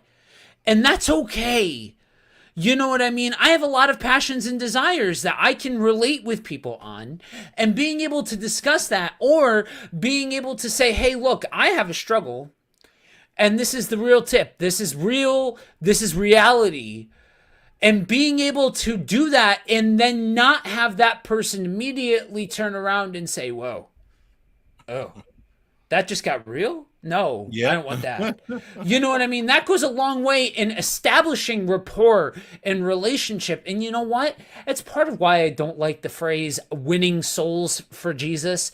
You know what I mean? I'm just not a big fan of that particular turn of phrase. I'm not going to sit here and go on a 20-minute diatribe about how it's sinful and all of that kind of stuff. But I think it sets a bad precedent, because if you just have a conversation with somebody, you may have to have a million conversations with that person before they are in a position to ask you one single question about God. Right. Yep. I worked with a guy for 2.5 years before, and everyone I work with, almost from my first day, knows where I stand as far as my faith and stuff. I don't hide it, but it took, 2.5 years of just hanging out at work, talking in an empty store when it was slow before, comparing our music and, whatever else, because we were both musicians, and till finally, he brought up the God thing. And actually, he's one of the reasons I started my podcast, is he was asking me all this stuff at work. And I'm like, dude, I don't have time to deconstruct the Trinity for you at work. Like, right. So I'm like, I'm going to record some stuff at home. I'm going to share it with you on the internet. And I don't know, people started finding it. I started getting comments, and here we are. So yeah, but it started as a thing for one guy that I had a relationship with, that I didn't have time at work to answer all these questions. Right. And then COVID hit, and we couldn't go out for coffee and stuff anymore, which what we had been doing. So that's what the internet's for. Yeah. I I've had the pleasure, of walking with, a lot of people that when they met me, they were either skeptical or they were burnt out and didn't want anything to do with church or Christianity. Mm-hmm. And by just being around them, just loving on them and just being there to answer questions when they had questions, never pushing it, but always ready. That's what I used to tell people. And one of the older guys in our congregation is a fisherman. He says, man, you would make an amazing fisherman, because you have the patience to have that fish on the line and not yank them in, but just sit and wait. You know, and I told him, I said, I've never actually fished. I've never gone fishing. But when it comes down to people, I know how to just be there with people.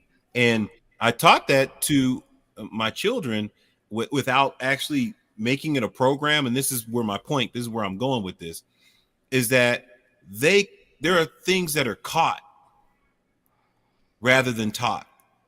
That when someone spends enough time around you, seeing you do something authentically, not as a program, not as a systematic process, but they just see you do life, that seems to rub off. And I think somebody said that at the very beginning of this conversation. Yep. You know, that it just seems to rub off. You know, I watched my son for 5.5 years in college do crew and FCA, you know, and I watched him have friends that smoke weed, that do this and do that. But when they wanted to talk about theological things, they went to him and sat down with him, and they would talk with him for hours. Sometimes he'd call me, hey, Dad, me and so-and-so are talking about this. What are your thoughts on that? And I got to talk with them, you know. Nice. And then we would go down there, you know, a couple of times a year, and I get to meet with them and sit with them and be a part of that. And I was like, wow, you know, my son's bringing me into, you know, his mission field, and I get to hang out with him and see him interact with people. And I saw that he had learned how to just be there. You know, a lot of Christians, somebody drops an F-bomb and they're ready to tiptoe out of there. We both could sit there and, okay, you know, you're upset, or you just talk like that. That is not a hurdle for me, you know. And somebody said, the pastor's in there with them cussing, and yeah, but if this young man gets a hold of Jesus, there's going to be nothing like this.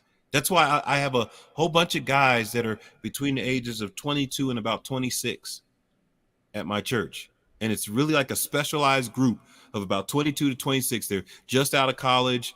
They are, you know, and because I'm like, come on in. We're just going to sit. We're going to talk.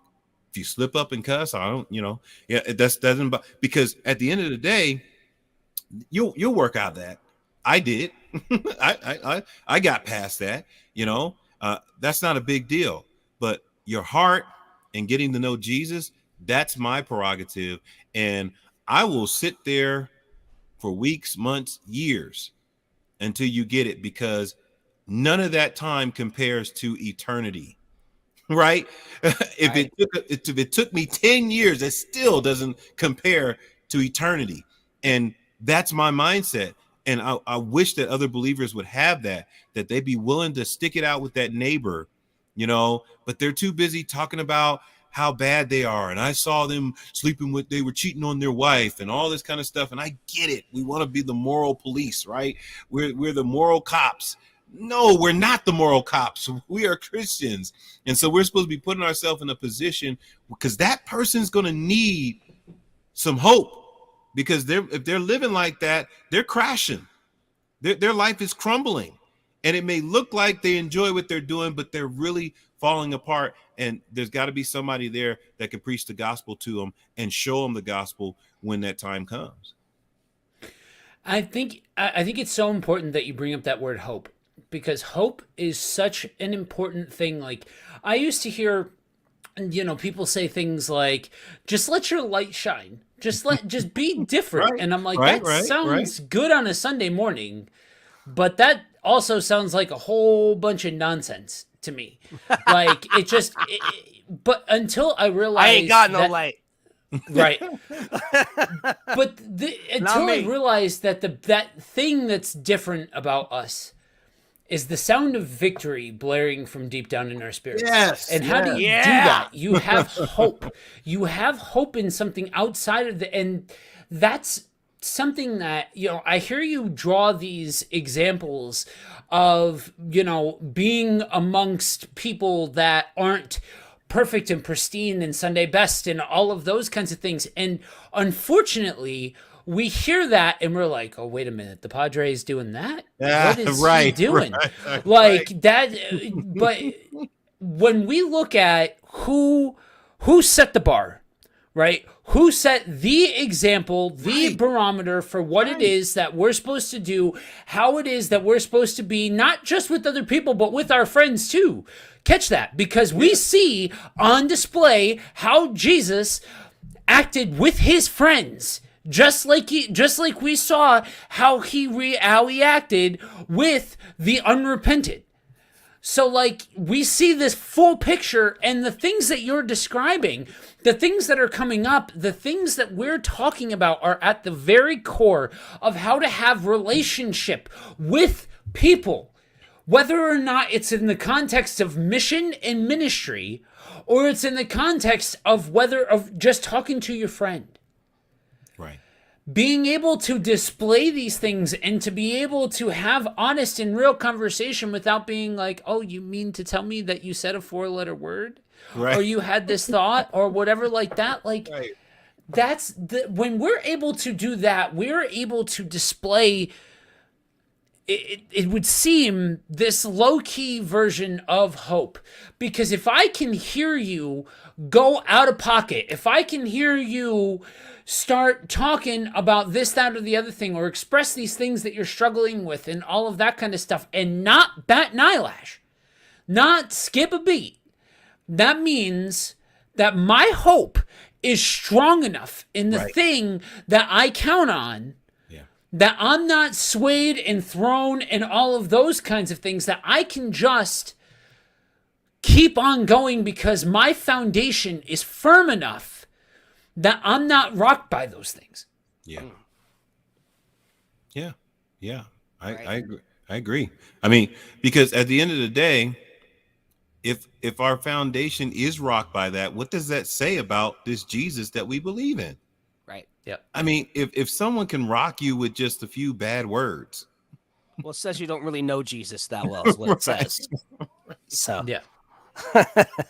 you know. Well, that's it. And there's part of that though that, you know, I quote a lot. and I'm not attacking anybody. It's not their fault.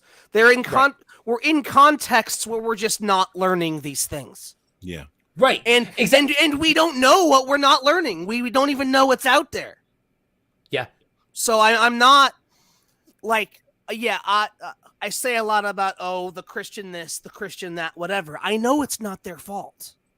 I'm not blaming anybody for that, except, the people that should be teaching things they're not. But that's a whole different, Right. But again, to find that same common ground, I can tell you that I find myself in that same kind of trap of Christians this, Christians that, and, sounding like I'm wagging my finger, Yeah. and all of that kind of stuff. But at the end of the day, like, you are completely right that we're in a situation, by and large, the people that are going to be watching this are in a situation where, people don't know what they don't know. It's taught that that's okay to just maintain and not to grow and all of those kinds of things, and grow and challenge and poke and prod and all of that. Here's Jesus. Now go love people. I mean that.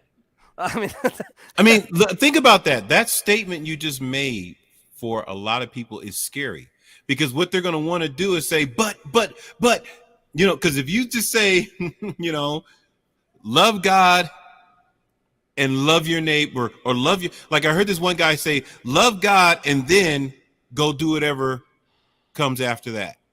And most people are like, whoa, hold on. But they don't realize if you really love God, there's a whole lot of things that you won't do. Right.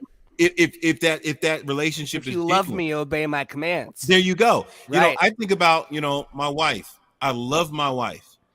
And so there's things that I won't do because of my love for her. And people say, well, you shouldn't have to change yourself to be with somebody. I'm like, wait a minute. Everybody does that. Everybody changes themselves to be with somebody. Because if you're telling me, because you want the other person to change to be with you, so why would you say? Because we only want it one way. We want everyone to change but us. And that's it. That's exactly it. And that's the issue. But because when we let people be people, we struggle with that because we want to control how they are people, but we don't want anybody to control how I am being a person, you know? Right. You can stop talking about me now. but what if we just love people?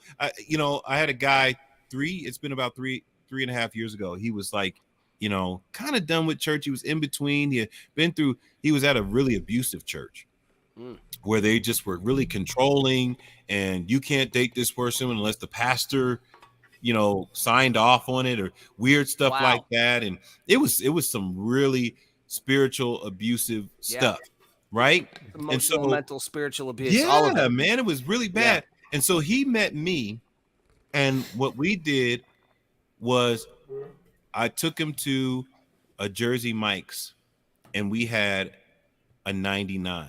Now, anybody that doesn't go to Jersey Mike's doesn't know what I'm talking about.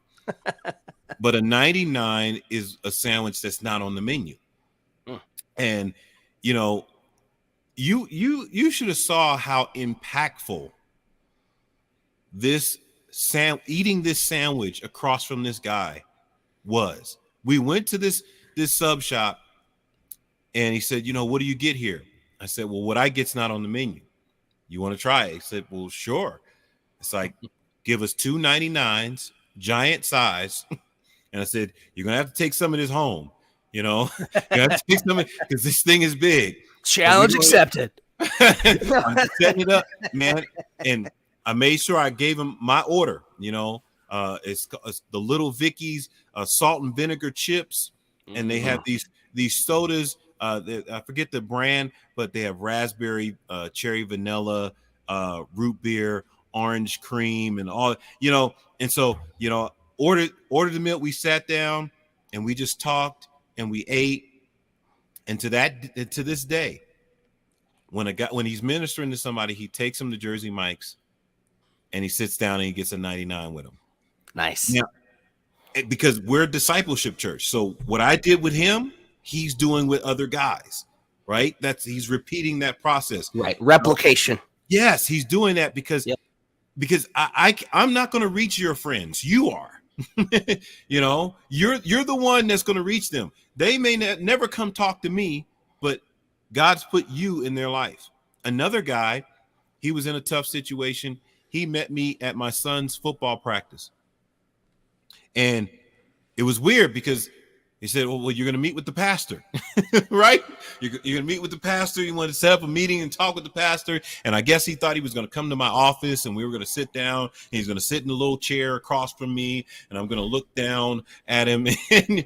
And I had him meet me at my son's practice at the football field.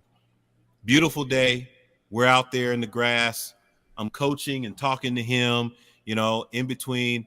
And he told me, and that was 10 years ago. That was 10 years ago that this happened. He's a pastor at our church now. And he told me, he said, you don't understand how impactful that day was. That we just went to your son's practice, talked at the football field. From that day forward, I was sold on this. And that's what's missing. That's what's missing. Is that where are the people that say, you know what? Let's just go down the street and just talk. No expectations, no nothing. And let that person develop. To this day, he's now meeting with people. He's working with a guy right now that everybody's written off. And he's like, nah, I feel the Lord is doing something. I'm going to stick it out with this guy. That's what it's supposed to look like. But I think one of you guys said, I don't know who said it, but and I'm a pastor that I don't have a set salary. If the church has it, they give me a salary, but most of the time I'm raising my own support. I'm like a missionary in a pastor's position, right? So I don't, you know, it's not like a guarantee, you know, so I don't have to, you know, play Worry the role. Right. You don't have to play the role. You don't got to worry about losing the paycheck. Right, because I'm not in it for the paycheck. I'm in it for the gospel's sake. I'm in it for Jesus and him alone. And so, I you know, woe to me if I don't preach the gospel, you know? Right. That's literally the basis behind what it is that you're doing. And if you can do that, and I just, you know, I think I can't not share the gospel stuff. Right. That's why I don't have friends. People know that we're going to sit down and within 5 minutes they're going to get Bible something. So it's just it's in here, it comes out. Right. Yeah. But it doesn't have to come out in a verse, right? Right. It just comes out in your conversation. The wisdom of God is going to flow out of you. You may not quote Mark chapter 9 verse this and that, but you're speaking the heart of the word, and that's you know. Yeah. You know, I have like 2 friends because of it. It's so, and that's what you're talking about is so the that secret sauce that I think every person responds to, and as we bring this plane in for a landing, you know, if there's any one takeaway, we've gone all over the map during this conversation. It's all connected. But at the right, that's exactly it. It's all connected.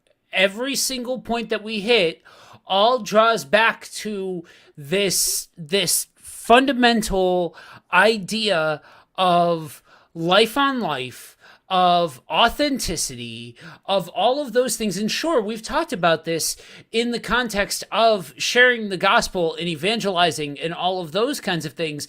But for so many of us, there's such a tell that if you would approach this way, then that means that you're approaching people this way.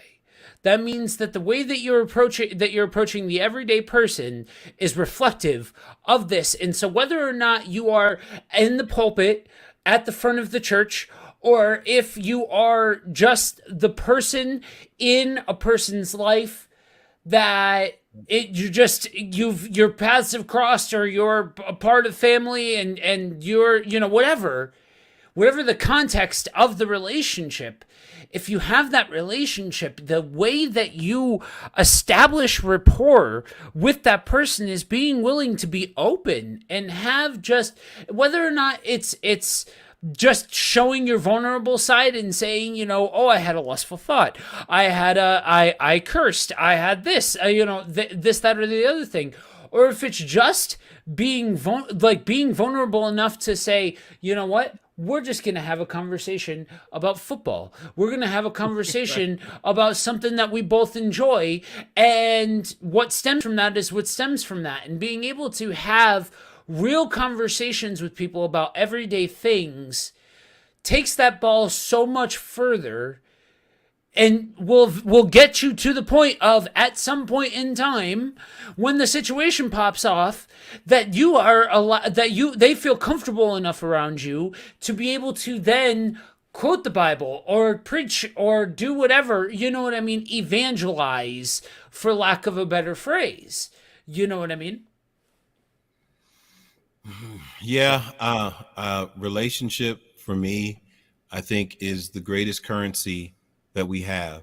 You know, people don't care how much you know till they know how much you care. You know, the time that we spend with people. I've always hated that line, but you know. But it's true. I know. It's so true. There's people that, you know, and I'll probably, this will be better, you know, for you. I'm starting to learn you, Matt, kind of how you are. But in other words, I got to get my pound of flesh. You know, this is how I win their respect, right? Is by being there. You know, I said to this one person one time, I said, you know what? If a person can't respect what I believe, then they'll never accept what I believe. Right. And the way that they respect it is because they learn to respect me in the way that I live out this gospel that I Right. preach. So they see it in my life and they respect. That's what one of the young men said. He said, "Man, I learned to respect you." And I'm in an area where if I go to the grocery store, somebody's saying, "Hey, pastor," or "Hey, coach," or that's my environment. I was hanging out with a guy who's part of the Navigators. Okay. And, Navigators ministry is just all discipleship. Yeah. There's no pastors, everybody is just discipling people, right? And that's why we get along, because I take from them. I'm like, man, I did an offshoot for a while. I don't remember what it was called, but it had the wheel and all that. It was pretty similar. Yeah. Yeah. Yeah. They I love the Navigators. And he said, man, the way you pastor is the way we do Navigators, except for we're not pastors in the pulpit on Sunday, but being out around people, from working in the high school to just being in the neighborhood now, because I'm full-time at the church, just being around people anywhere I go. We're in the restaurant having something to eat. Well, she's not a student anymore, she's grown. She comes over, "Hey, coach, how you doing?" And she comps our meal, like, we'll take care of that. And like, okay, well, God bless. You guys are still open. Are you guys going to go live on Sundays? Because I'm usually here and I can look at it on my phone. And I'm like, this is what it's about. Why is she like that? Because she knows me as a person. And in knowing me as a person, she knows what I represent. And so that is attractive to her, because it's not Mr. or, this important person.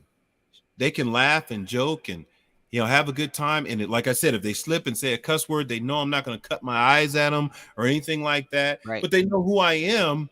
And so they respect who I am. Hey, I'm sorry, but I never said anything. I never said anything. That I challenged, a guy one time. I said, what if we took these pastors in these large churches, and there's a strip there's a strip in Colorado. I live in Colorado, and it's called Colfax. And so Colfax is like whatever that main street is that runs through your city, where there's some parts of that street that are horrible, and there's some parts of that street, and so it runs through your whole city. Yep. Colfax is that street for us. And I said, if we got some of these mega church pastors or these church pastors with these large congregations to spend at least once or twice a year on Colfax, handing out sandwiches and praying for people and meeting people, it would change the whole dynamic of their congregation. Because most of these pastors are sitting in a leather chair behind a big, nice desk with a huge bookcase behind them, and books they don't read, by the way. this pushy situation. And when you walk into their huge office, you just expect God to thunder his voice from that room. And we don't know that. We don't know who they really are. We don't know, but because we had to wait 3 months to get on the schedule, Yep. So I could have divorced my wife by now. If 3 months later I get to, we already filed the paperwork. So, I'm gonna cancel my appointment. Thanks for nothing. Right. So my thing is, how do we get that back? Because when I look at Acts, I look at a church where, and this is something that you guys were talking about earlier, a church where people actually liked each other. Right. Well, not only that, we see people not doing ministry alone. I mean, Jesus sent out the 70 or 72, whatever. No. But that was 2 by 2. Yeah. Jesus didn't have one disciple; he had 12.